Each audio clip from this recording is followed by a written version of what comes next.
Check, please. Hey, Paul, we're back. I wanted to get after this intriguing conversation we had with Mohnish Pabrai. The Everything Money team flew down to Austin last December. We emailed Mohnish Pabrai, one of the most, I think, famous and successful investors, definitely a product of Warren Buffett and Charlie Munger, Paul, his idols. But we sat down for a good hour and a half and got a lot of interesting comments, but we never really dove deep into this one. And so we're going to look at Mohnish Pabrai's comments on crypto. And Paul, I want to hear your take on what he said because it happened so fast, we just kind of glazed over. Take a look at this, Paul. So I think that crypto, I think the last time I was seeing it's the total value across all of them is more than like 3 trillion. That 3 trillion, in my opinion, will disappear to nothing. And it's not that big because global wealth is about 500 trillion. But the 3 trillion is concentrated and it's in it will hurt a lot of people. I mean, if you take all the crypto to zero, that hurts a lot of people. What were your initial? I mean, I was shocked he said that because most people take a bearish stance on crypto. But your thoughts, Paul? So there's a statement that I always hear that drives me nuts. Whenever somebody out there says, oh, the average person is so dumb, then everybody's like, yeah, you're right. The average person is so dumb. And I always say, well, you're the average person. So you're essentially calling yourself dumb. So imagine a world in which the average person, the average pimply 17-year-old kid in high school is out there pumping crypto as the future because of blockchain. That's the person that believes in crypto. That's the way it is with all investments. Whenever an investment gets really hyped, you know it's reaching a bubble type feeling when average people are saying this is the way to make money. This is the way to build wealth. I look at it going, I don't know if it's going to zero. I won't say, not because I'm too scared to say it's going to zero and being wrong about that. I just don't believe in its current shape or form that it will be. If there's going to be a crypto, I still believe it's going to be in some way, shape, or form driven by governments. Because there is no way that the US government allows cryptocurrency to replace its own currency. It's as easy as flipping a light switch. Crypto's banned. That easy. It would take 2 seconds. You're telling me that the 435 members of Congress who spent $330 million last year buying stock that they're now trying to ban are not going to protect their own US government currency in a matter of seconds. You're out of your mind. And this is an example of the juice is not worth the squeeze. This is an example of the downside is way, way more likely to me than the upside. Do I think it's going to zero? I will say, if you were to ask me, do I think it's more likely that it becomes a global currency versus going to zero? I think it's more likely it goes to zero. I just don't. I don't see what's behind it. And if I hear this one more pimply kid tell me it's blockchain, I'm just going to say, good God, the internet changed the world, and 95, 98% of internet companies went to zero. And the internet literally changed the world. Just last night, Paul. Yeah. Things. My son, who's 11, is a product of what he hears, of course. And we were at the gym, and here come two 16-year-old soccer players, and they were putting their shoes on, and he went near them, and he came back, and he said, Dad, one of them just told the other that he absolutely has to download Coinbase and get Solano, this amazing coin. And my 11-year-old recognized this, so I thought to myself, are these budding entrepreneurs like you were at 16 looking at stocks, calling up the Akron Beacon Journal and getting stock quotes? Or is this a state where if everyone's doing it, it shouldn't be? I know the answer is. Explain the concept of if everyone is making money and everyone who owns, as Andre Geek says, if you simply own Bitcoin, you'll probably be a millionaire. If everyone's going to be a millionaire, what's really going to happen, Paul? There's going to be a lot of hurt. And it's going to hurt a lot of average people. I just read an article the other day about ARK, and how the average person has lost 40% in ARK. And people are like, well, wait, it's up 200% still. Yeah, but the average person got in at the tail end. It's very well known that average people, even they chase returns. Even institutions chase returns because they can't be left out. They chase returns. I do believe crypto and Tesla will go down as the poster child of excess and bubbles in this bubble. We're going to look back on it 10, 15 years from now, I believe, and this could end up hurting me in the future. I'm fine with that. I just believe that I don't see any value to, unless something fundamentally changes and all of a sudden the US government says, we are backing crypto and Bitcoin is our crypto. But every single month, it's a new crypto. Oh, no, come on. Ethereum's dead now. I never even heard of the one you just said. But Shiba Inu, I mean, when I go on Instagram and I see if you'd invested $1,000 in these 5 cryptos last year, you'd have 5.5 billion. I'm like, what? Doesn't even make sense. Like, how is that supposed to be that easy? Or whatever the number ends up being. I'm looking at going, sure. I just don't see a future of this going very well. And there's the old cocktail party story by Peter Lynch.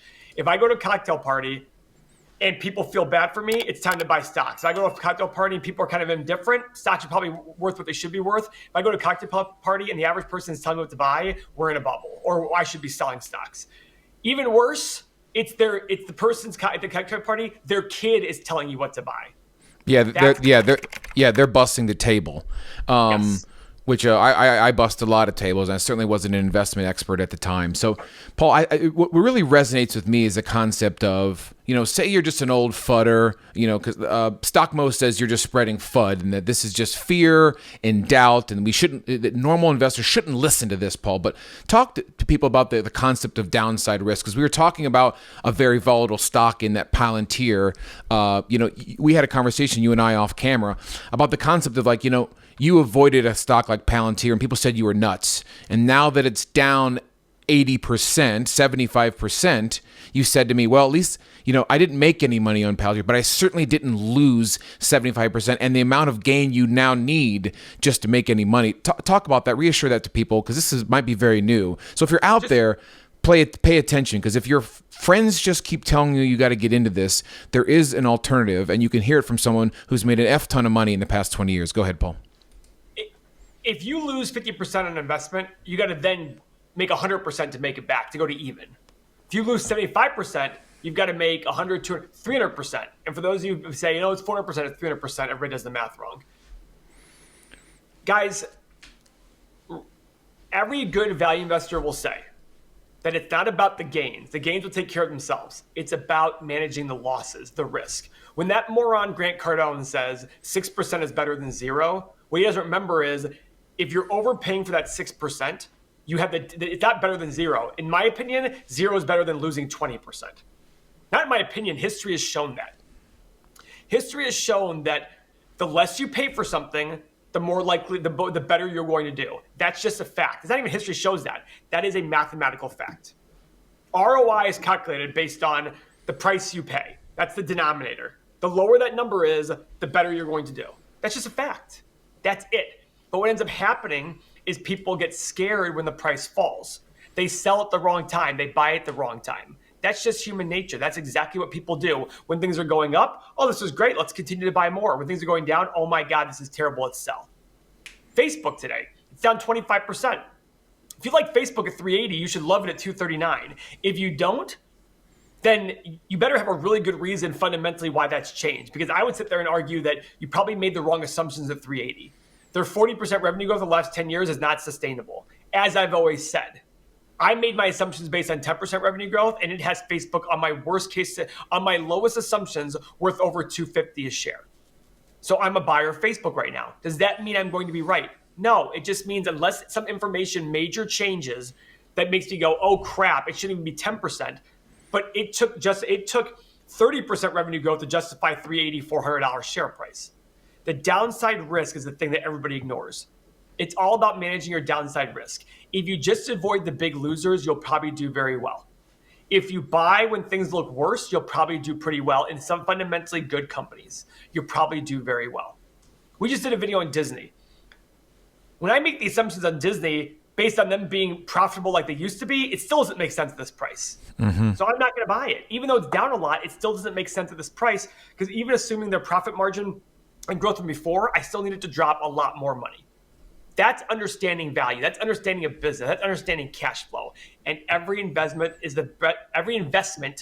the present value of all future cash flow. That's it. But we don't know the future. You have to make assumptions about that.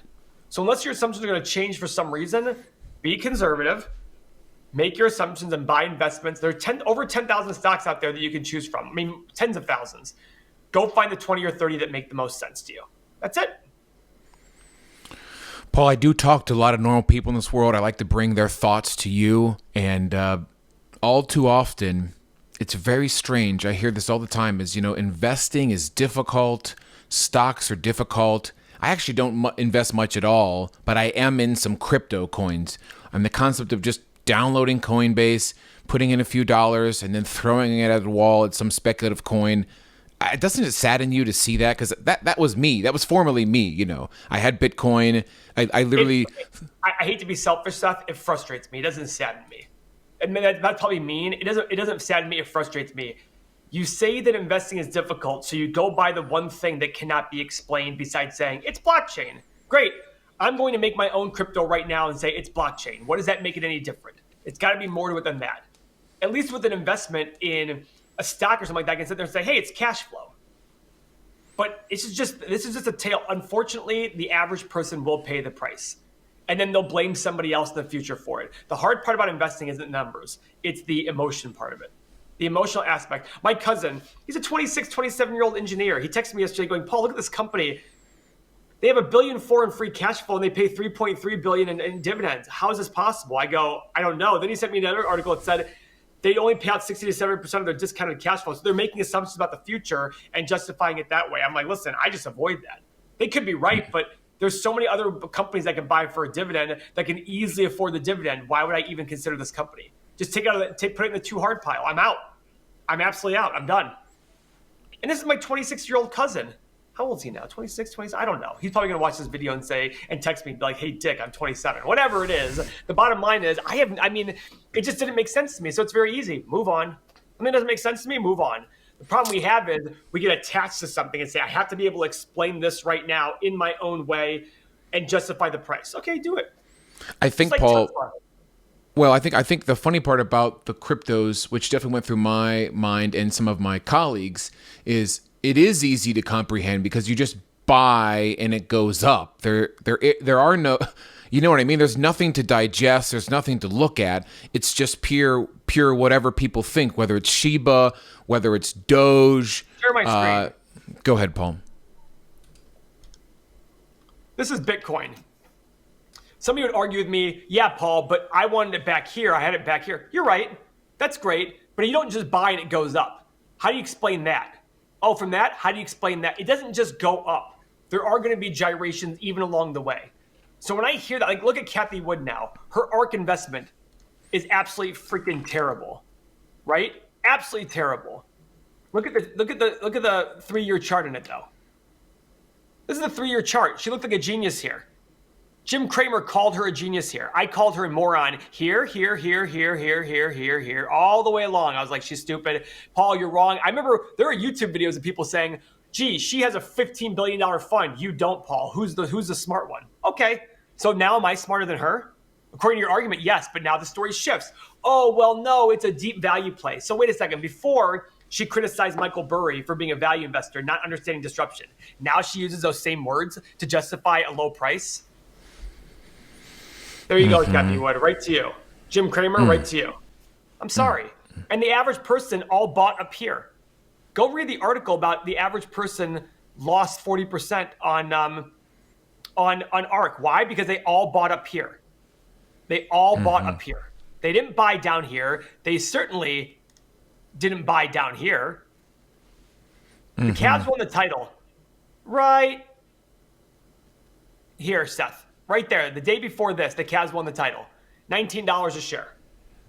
Did you even know what ARK investment was back then? Yeah, no. No, nobody knew what it was. Nobody knew what it was. All of a sudden, she looks like a genius here.